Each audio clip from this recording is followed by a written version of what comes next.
Madison, and happy to have you.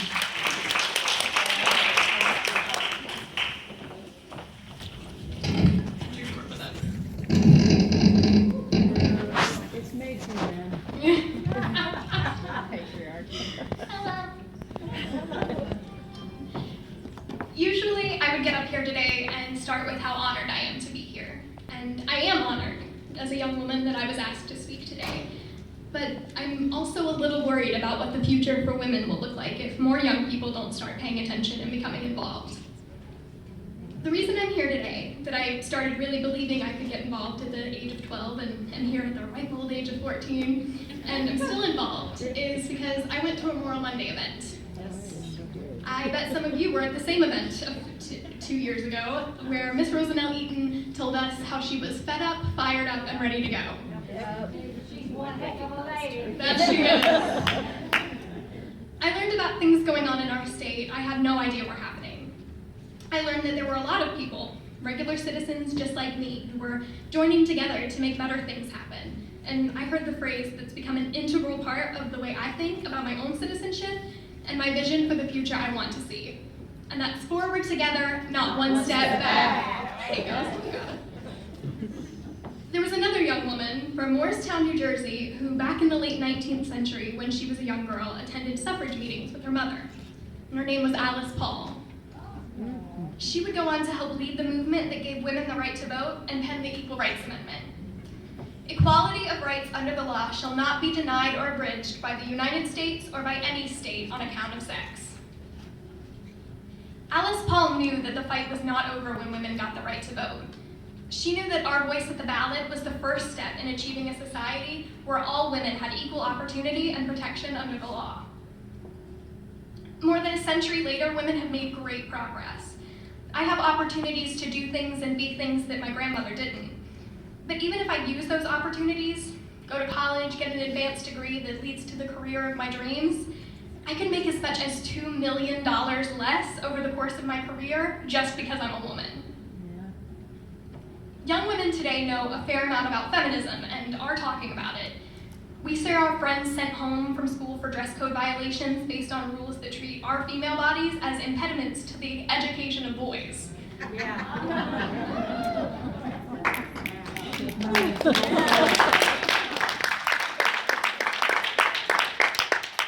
worried about sexual assaults on our campuses and the way our schools are dealing or aren't dealing with it.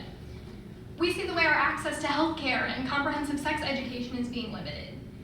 But many young women either don't know about the Equal Rights Amendment, think we already have constitutional equality, or don't understand why having constitutional equality is important. So it's been left mostly up to older women, some of whom have been working for the ERA since the 1970s, to continue to work to raise awareness and contact lawmakers. Actress Meryl Streep, aka my queen, recently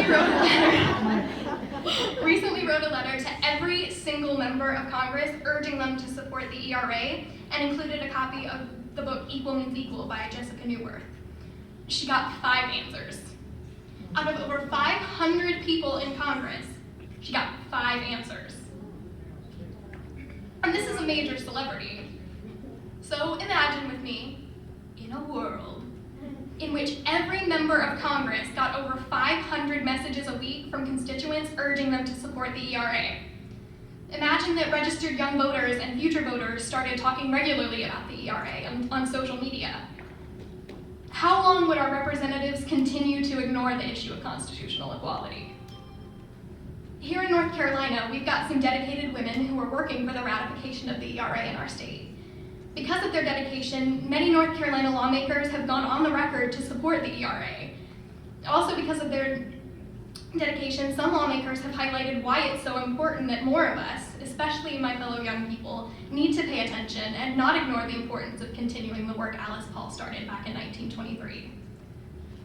One of our state senators went on the record to say that he finds the ERA problematic because it will add additional layers of bureaucracy and that more lawsuits will increase the cost of doing business in North Carolina, making businesses less likely to invest here.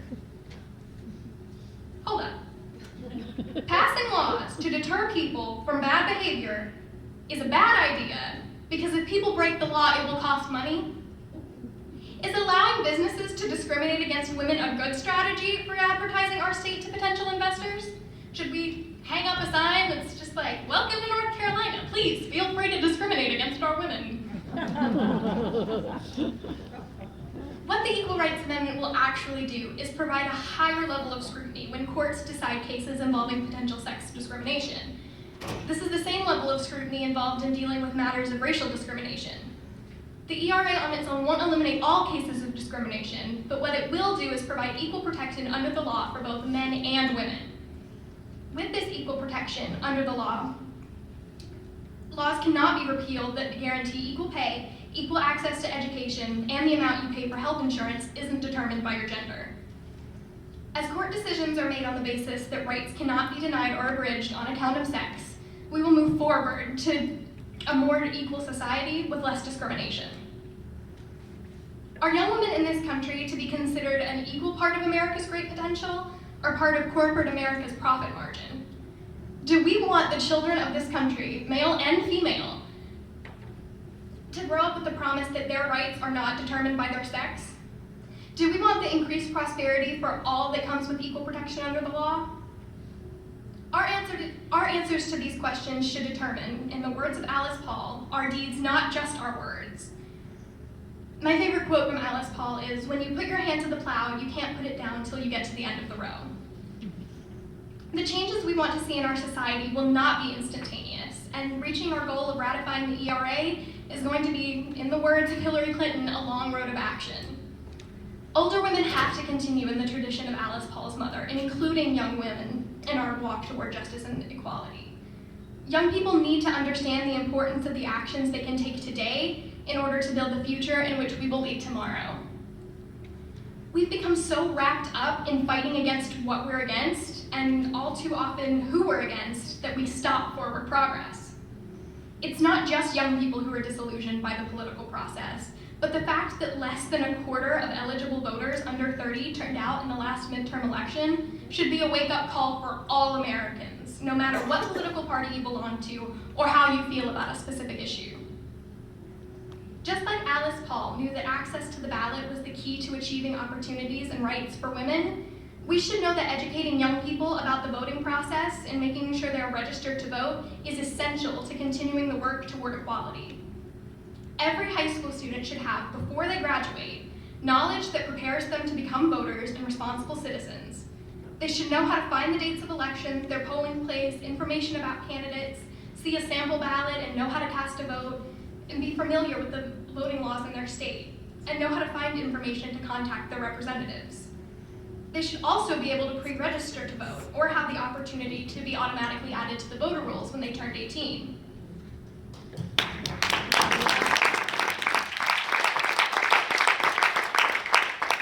Guess what? I keep up with the Kardashians. I do. But I also keep up with Congress. Yes, I'm constantly on my phone, and yes, I might be playing a game, but I was also on Twitter during the debates, where one of the facts I pointed out was picked up by at least 50 news sites. Almost every time I give a speech like this or put a meme out with my picture on it, somebody makes a comment about my outfit or my makeup. And a lot of those times, it's somebody who claims to be on the same side of the issues. Our young people are constantly criticized for being young people, and it's many of them, especially young women, on the sidelines. Here's my message to the young people of my generation. You do you. That's what the future we will build and lead together requires. When Alice Paul ran up against criticism and opposition by some of the women of previous generations, she started the National Women's Party. She built on the work that had been done in the past and moved forward in a new direction. That's how women won the right to vote, and when that achievement was unlocked, Alice Paul didn't stop there, and she took her dreams for her fellow women to the next level. We've been working to ratify the Equal Rights Amendment for 92 years, so that every child born in this country will know that his or her rights cannot be denied or abridged on account of sex. My generation of young women has the opportunity to see this work finished within our lifetimes. What started with Alice Paul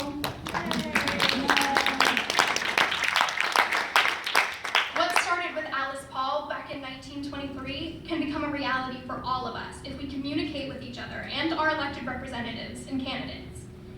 we've got to put aside the things that divide us in order to move down the road of action towards the constitutional equality that will benefit us all. Throughout our history, when Americans have put our hands to the plow to expand the rights and opportunities of our fellow citizens, we've gotten to the end of the row. No matter how pervasive, we've managed to keep the weeds from taking over the field. The seeds of freedom and equality we've sown have continued to grow and nourish this country through the contributions of citizens who have benefited from the work and inclusive vision of the generations who came before them. If you have a smartphone right now, I want you to pull it out. Yeah, I see you. No? Okay. Hop on Twitter or Facebook or whatever it is you use and type out some words indicating your support for the Equal Rights Amendment. And if you don't have a smartphone or don't use social media, call a friend or send an email when you get home. And I am going to take a picture and put it. Okay, everyone who supports the ERA, raise your hand. Okay, I'm gonna have to do a panorama, never mind.